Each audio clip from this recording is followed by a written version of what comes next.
An unprecedented event.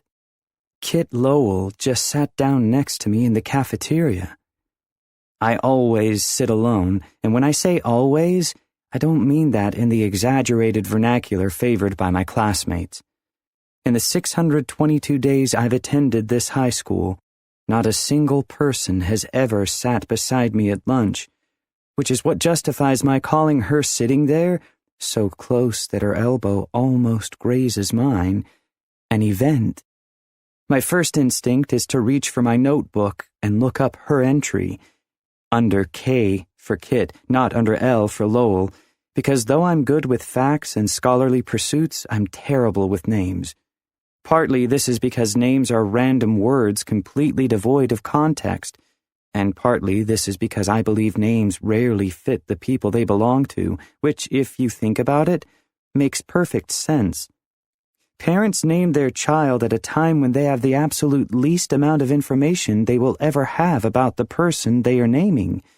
The whole practice is illogical. Take Kit, for example, which is not actually her name.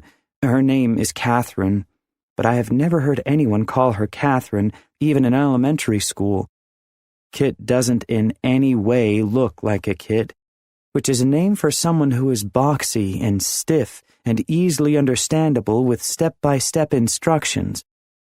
Instead, the name of the girl sitting next to me should have a Z in it, because she's confusing and zigzagged and pops up in surprising places, like at my lunch table, and maybe the number 8, because she's hourglass-shaped, and the letter S, too, because it's my favorite.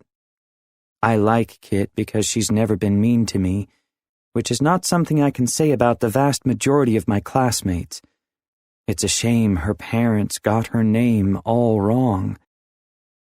I'm a David, which also doesn't work because there are lots of Davids in the world. At last check, 3,786,417 of them in the United States alone. And so by virtue of my first name, one would assume I'd be like lots of other people, or at the very least, relatively neurotypical, which is a scientific, less offensive way of saying normal. That hasn't been the case.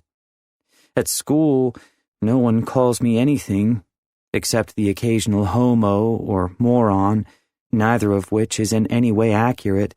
My IQ is 168, and I'm attracted to girls, not boys. Also, homo is a pejorative term for a gay person, and even if my classmates are mistaken about my sexual orientation, they should know better than to use that word. At home, my mom calls me son, which I have no problem with because it's true. My dad calls me David, which feels like an itchy sweater with a too tight neck, and my sister calls me Little D, which for some inexplicable reason fits just right, even though I'm not even a little bit little. I'm 6'2" and 165 pounds. My sister is 5'3" and 105 pounds. I should call her Little L for Little Lauren, but I don't. I call her Miney, which is what I've been calling her since I was a baby because she's always felt like the only thing in a confusing world that belongs to me.